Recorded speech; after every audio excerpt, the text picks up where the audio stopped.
Hello everyone, first time మన channel చూస్తుంటే subscribe చేసుకోవడం మర్చిపోవద్దు. వీడియోలోకి వెళ్ళినట్లయితే సూరజ్కి నష్టపరిహారం కింద 10 లక్షలు ఇచ్చినా కూడా సరిపోవని చెప్తాడు. దాంతో ఇంట్లో అందరూ షాక్ అవుతారు.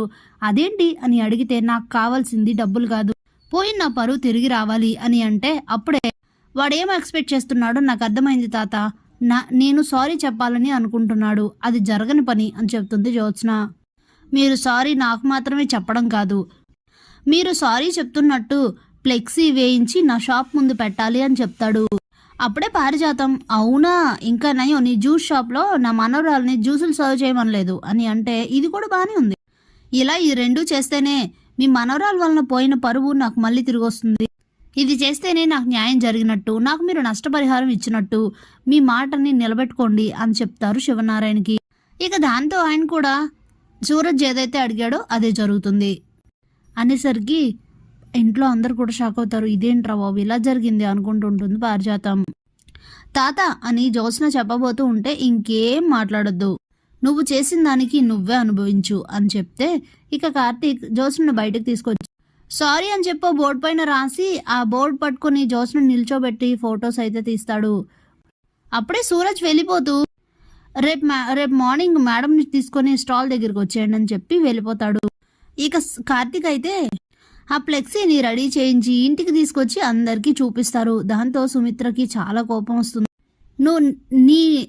నువ్వు చేసే పనుల వలన మా గౌరవం పెరగాల్సింది పోయి రోజు రోజుకి శివనారాయణ గారి ఇంటి పరువు పోతోంది. బయట వాళ్ళు ఎవరో అవసరం లేదమ్మా, మన ఇంట్లో పరువు మనమే తీసుకుంటున్నాం అని చెప్పి కోపంగా అక్కడి నుంచి వెళ్ళిపోతుంది. ఇక జ్యోత్స్న బాగా ఆలోచిస్తూ ఉంటుంది. లేదు, ఇలా అయితే కాదు అని చెప్పి సూరజ్కి కాల్ చేసి కలవాలని అయితే అంటుంది. మిమ్మల్ని రేపు మార్నింగ్ స్టాల్ దగ్గర కలుస్తాను, ఇంక ఇప్పుడు ఎందుకు అని అంటే, నీతో మాట్లాడాలి సూరజ్ అని చెప్తుంది. సరేలే అయితే కలవాలంటుంది కదా అని వచ్చి ఓ చోటన అయితే కలుస్తారు ఇద్దరు. చెప్పండి మేడం, దేని గురించి మాట్లాడడానికి కలవమన్నారు అని అడిగితే, అప్పుడే Jyotsna I love you Suraj అని చెప్తుంది. ఒక్కసారిగా షాక్ అవుతాడు సూరజ్. ఏంటి అని అడిగితే, అవును, I'm love with you. First time అక్కడ గిఫ్ట్ షాప్లో మన ఇద్దరికి గొడవ జరిగినప్పుడు ఫస్ట్ కోపం వచ్చింది, కానీ తర్వాత ఆలోచిస్తే నీ యాటిట్యూడ్ చాలా బాగా నచ్చింది నాకు. అందుకే రెండోసారి కావాలని నీ రియాక్షన్ చూద్దామని, అసలు నీ ప్రవర్తన ఎలా ఉంటుందో చూద్దామని తీసుకుని వెళ్ళి ఓ వేరే ప్లేస్లో దింపాను. మళ్ళీ నువ్వు నాకు రివెంజ్ కౌంటర్ ఇచ్చావు. ఈ నీతో ప్రయాణం, నీతో కొట్లాట చాలా సరదాగా చాలా బాగుంది.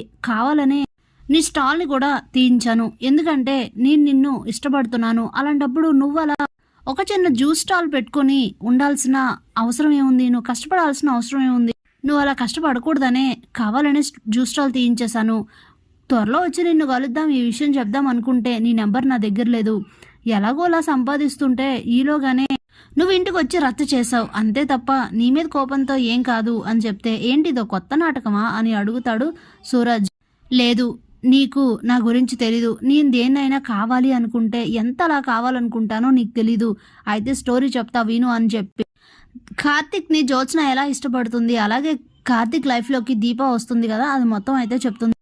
నాకు బావ మీద ఎంతో ప్రేమ ఉండేది, కానీ ఇప్పుడు దీప భర్త అయిపోయాడు కాబట్టి నేనేం చేయలేకపోయాను, బావని సొంతం చేసుకోలేకపోయాను. ఆ బాధ నుండి ఇప్పుడిప్పుడే నెమ్మదిగా బయటకు వస్తున్నాను. అదే టైంలో నువ్వు నాకు కనిపించావు. నిన్ను మ్యారేజ్ చేసుకుంటే హ్యాపీగా ఉంటానని అనుకుంటున్నాను. నాలో నేను చేసే పనుల వలన నీకు నేను పొగరుగా ఉన్నదానిలాగా మంచిదాన్ని కరెక్ట్గా కాదు అని నువ్వు అనుకుంటున్నావు, కానీ ఇదంతా నేను కావాలనే చేశాను సూరజ్ అని అయితే చెప్తుంది. బాగా ఆలోచించి నీ డిసిజన్ చెప్పు. నువ్వు కూడా బాగా MA లెవెల్ వరకు చదువుకున్నావు కదా, నీ పేరెంట్స్ ఎవరు, నీ బ్యాక్గ్రౌండ్ ఏంటి అనేది ఏది నేను ఆలోచించను. మనం మ్యారేజ్ చేసుకుందాం. మా ఫ్యామిలీని చూసావు కదా, వాళ్ళందరూ సపోర్టివే, ఏది నేను అడిగింది ఏది కాదని అయితే చెప్పరు. ఇక నిర్ణయం నీకే వదిలేస్తున్నాను, ఏదనేది ఆలోచించుకుని నాకు కాల్ చేసి చెప్పు అని చెప్తే, అప్పుడే సూరజ్, ఒకవేళ నా నిర్ణయం కాదు అని చెప్తే ఏం చేస్తారు అని అడిగితే, అది మీ ఇష్టమే, నీకు నచ్చితేనే కదా ఏదైనా. చెప్పాను కదా, నేను ఇష్టపడుతున్నాను, నేను ఇబ్బంది పెట్టాలనుకోవట్లేదు అని చెప్తుంది. అయితే నేను ఆలోచించడానికి నాకు కొంత టైం కావాలి, కానీ ముందే చెప్తున్నాను, నేను ఒకవేళ మిమ్మల్ని ఇష్టపడినా మీ వ్యక్తిత్వం చూసే ఇష్టపడతాను తప్ప మీ వెనకతులున్న డబ్బుని పరపతిని చూసి కాదు అని చెప్తే, అది నాకు ఈరోజు ఉదయమే అర్థమైంది. నువ్వు డబ్బుల కోసం ఆలోచించే మనిషివి కాదని, లేదంటే నీకు 10 లక్షలు నష్టపరిహారం ఇచ్చినప్పుడే తీసుకుని వెళ్ళిపోవాలి. నీకు డబ్బులు అనేవి మ్యాటర్ కాదు. అని నాకు అర్థమైంది సూరజ్ అని అయితే చెప్తుంది. సరే అయితే మీరు వెళ్ళండి, నేను ఆలోచించి కాల్ చేస్తానని చెప్తాడు సూరజ్. ఇక వెంటనే జ్యోత్స్న ఇంటికి వచ్చి పారిజాతానికి ఈ విషయం చెప్తుంది. నీకు మైండ్ పనిచేస్తుందా అని అడిగితే సూపర్గా పనిచేస్తుంది. ఇంత అందమైన అమ్మాయి వెళ్ళి ఇంత మంచిగా ప్రపోజ్ చేస్తే ఎవరైనా కాదంటారా? సూరజ్ కూడా అంతే, ఖచ్చితంగా యాక్సెప్ట్ చేస్తాడు. రేపు నాకు ఈ ఫ్లెక్సీ సోదు ఉండదు అని అంటే మరి తర్వాత ఏం చేస్తావు అని అడుగుతుంది. కొన్నాళ్ళు మేనేజ్ చేసిన తర్వాత వాడికి నరకం అంటే ఎలా ఉంటుందో చూపిస్తాను. వాడికి అసలు జీవితం లేకుండానే చేస్తాను. ఇక్కడెక్కడ దరిదాపుల్లో కనిపించకుండా చేస్తాను చూడు. లేదంటే ఈ జ్యోత్స్నతోనే రెవెంజ్ తీర్చుకోవాలని వస్తాడా? అస్సలు ఊరుకునే సమస్య లేదు గ్రాని. కొన్నాళ్ళు మాత్రం ఏ డౌట్ రాకుండా మేనేజ్ చేస్తానని అయితే అంటుంది. ఏమైనా ప్రాబ్లం వస్తే అని అడుగుతుంది పారిజాతం. అసలే ఆ అబ్బాయిని చూస్తుంటే చాలా స్ట్రిక్ట్గా కనిపిస్తున్నాడు అని అడిగితే చూస్తూ ఉండు, ఈ జ్యోత్స్న చావు దెబ్బ ఎలా కొడుతుందో నీకు కూడా తెలుస్తుంది అని అయితే అంటుంది. సరే అని చెప్పి ఇంక అక్కడి నుంచి అయితే వెళ్ళిపోతుంది పారిజాతం. జ్యోత్స్న నా ప్లాన్ అయితే సక్సెస్ కాబోతుంది, లేకపోతే నా పరువు తీసి నాతో సారీ చెప్పించుకోవాలని చూస్తావా అని అయితే అనుకుంటుంటుంది జ్యోత్స్న. Thanks for watching.